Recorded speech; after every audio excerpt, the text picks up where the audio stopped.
Everybody, Scout Crafty here again, midweek Wednesday. Hope you're having a great week so far. We got a few things to wrap up on this episode, a couple things to talk about, and I just wanted to briefly start off talking about hats. Now, a little over 100 years ago, hats were super common and almost everybody wore one. Men wore hats, boys wore caps. And everywhere you went, up until, I guess, about the 60s and 70s, it really died out. But women wore different beautiful hats, especially in the 40s and 50s. They were just everywhere. The military all had their hats. You could tell what kind of job somebody had by the hat they wore. Remember this hat, this one when we were kids, the Foreign Legion hat? How about this one?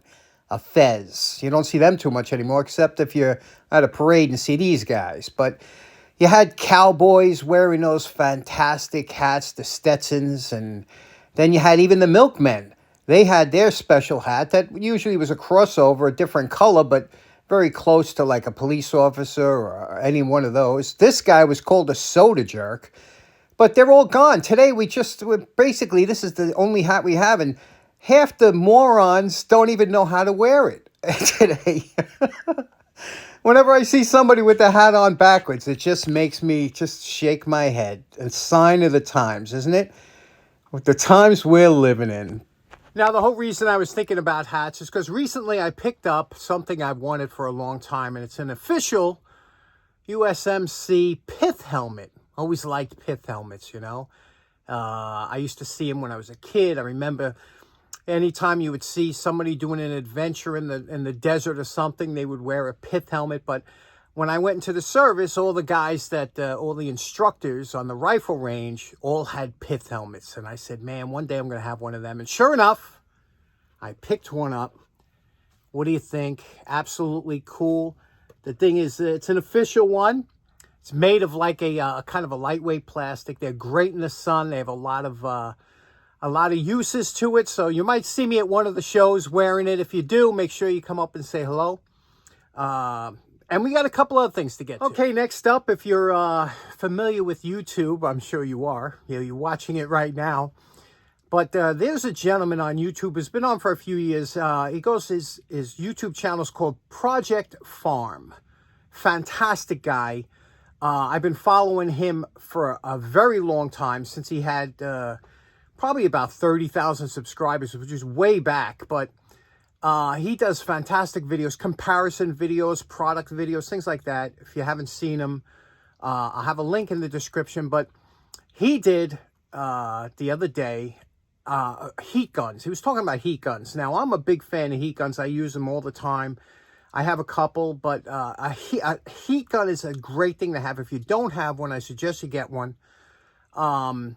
Get a plug-in one, you know, especially if you're going to be using it around the house. Not really a huge need to have a battery one unless you're a contractor or something. But he was doing reviews of different heat guns, and he did this one called a Master Heat Gun, and it's made in the USA, and it's the most expensive heat gun. It kind of looks like professional duty or whatever.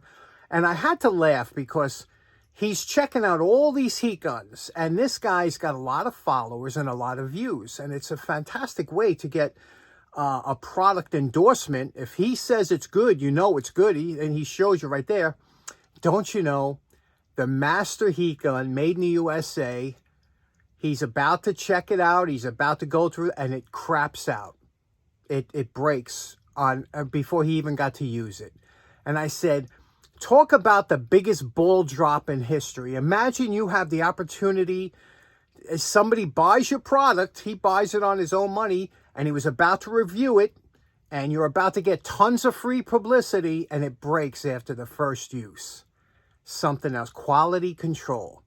So, I mean, talk about the biggest foobar of history. So if you get a chance to see that, you'll enjoy it. But amazing, right? You never take it. That's why you always, if you're a manufacturer, you have to test things out before you send them out. And of course, it could happen with anybody, but you know, it seems like it happens a lot more with American products than it does with Japanese products. You know what I mean?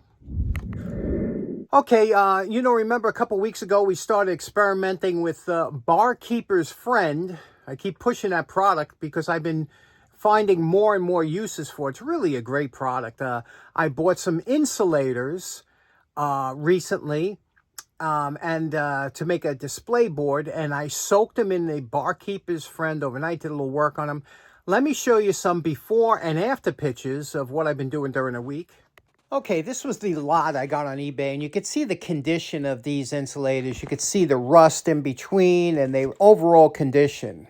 Okay, these are the egg insulators after about, like I said, about a 24-hour soak.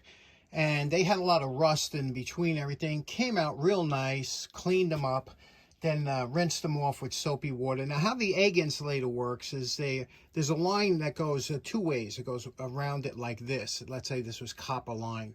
You could see how that works. It's a very strong insulator and was used a lot of times in antenna wires, things like that, that you didn't want it to be conducted to whatever you're holding it to. So that's the egg insulators. Next up, we started working on these glass type strain insulators. Okay, and these are came out real nice. And these, for some reason, these antenna strain type insulators have gone up a lot in price. You know, they used to be inexpensive. Again, they're just glass. But for some reason, a lot of people have liked the look of them and stuff. And I used to have, or I still do upstairs somewhere, I don't know where they are. I had these in cobalt blue glass. And they're just beautiful. But there we go. Nice strain insulators. Last up, we worked on these very common but still very useful house insulators. Now, these really came out wonderful, and I'm so happy with these. And I have a bunch more to do, but I was testing them out to see how they would come out. First of all, you can see these look almost new old stock now. You know, the ceramic is such a hard surface that comes up so nice and so clean once you do it with the Barkeeper's Friend. And then this was, you know, I took to the wire brush afterwards. It's a galvanized coating, and that comes up real nice and then cleaned up. So these are ready for use again. So very happy with the way these came out. So if you're on the fence about picking up some Barkeeper's Friend, I suggest you pick it up. You can get it in almost any supermarket. I got 2 cans, just the big cans, in Target the other day for $2 a can. That was a great price, you know, and that's where I got them. So check it out. Pick that up if you don't have it. It's great stuff. And next up, I was doing a poor man's flea market last night, and I need your help. I came across this device that was sitting on the curb. It was about 3.5, 4 feet high. It looked to be like, I said, is that an appliance of some sort? It had some kind of, they weren't like water hoses or something. It had some kind of hoses coming out of it, and they had a scanner on the side. Can anybody identify this? I don't know what it was. It looked expensive. I looked at the back. There was some parts on it that looked like it would be, you know, some stuff in there looked like it had a big stop button on it, so it maybe for high current. I don't know. If you know what it is, could you help me out? I just didn't know what it was, and I hate to leave something that I didn't know what was. Okay, next up, I've been wanting to get this done for quite a while. Last time I was at the Long Island show, the tool show, a good friend of mine by the name of Richie Kemp, he gave me a set of these Coes wrenches, these 3 here. And I actually bought this one at the show before I even saw him. Paid $5 for this, I think from Chris again. But these are Coes wrenches. I use these a lot in restorations and stuff. And so I restored these a few times, you know, the whole thing. But I just want to clean these up. And I want to show you what I do to actually for user tools, what I do with them. Now you can see some of these have some surface rust on them, some dings, because you know a lot of times they use as hammers, oftentimes, which I don't blame people for using things like this for hammers, for the simple reason that it's a tool. It's meant to get the job done. And if you're under the sink or something and you need to bang something, you're not going to get out from under there, pick up a hammer and do it. You're going to bang with whatever you have. So, but you can see there's a few things here.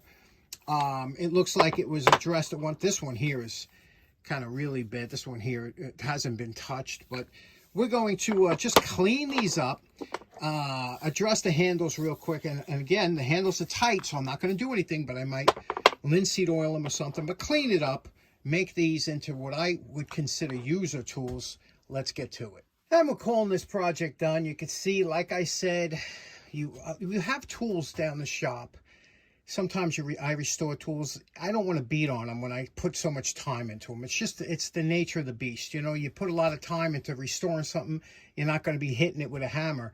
But these really do come in handy for a lot of restorations I do. But the ones I have, I spent a lot of time on. This here is just acceptable finish for these. They look nice. The handles all match up.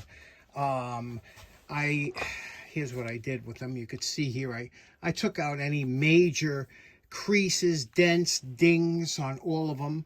And I just put a nice finish. Lubricated it. Look at this. Smooth as silk. I mean, this is the way it should be, all of these. Did the handles that are nice and comfortable. Gun stock, coat of shellac, wax, you know, my standard stuff. What's nice about this particular type of finish, and again, every single angle is beveled. You see, I put bevels on everything because it has to be smooth in the hand, especially if you're using it. One thing that's nice about when you're using when you have this kind of finish on here, I could spray it down with 50/50. I could spray it down with WD-40 or whatever. You don't have to worry about finishes because this is the original factory finish, kind of what it would have looked like from the factory. So there we go.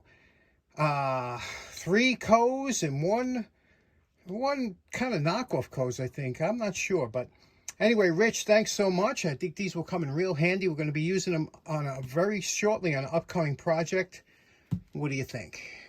Okay, so in closing, a couple things covered today. We got those wrenches back in shape. We still have to probably we didn't put it on the nut tester, so we might have to do some jaw adjustment, but that's a setup that you would do, and you could do all 4 at once, so there was no sense in doing that one at a time. Special thanks for Richie for today's project, and let me know what kind of hat is your favorite hat in the comments, okay? I hope you have a great day. We'll see you again on Friday. Take care now. Bye-bye.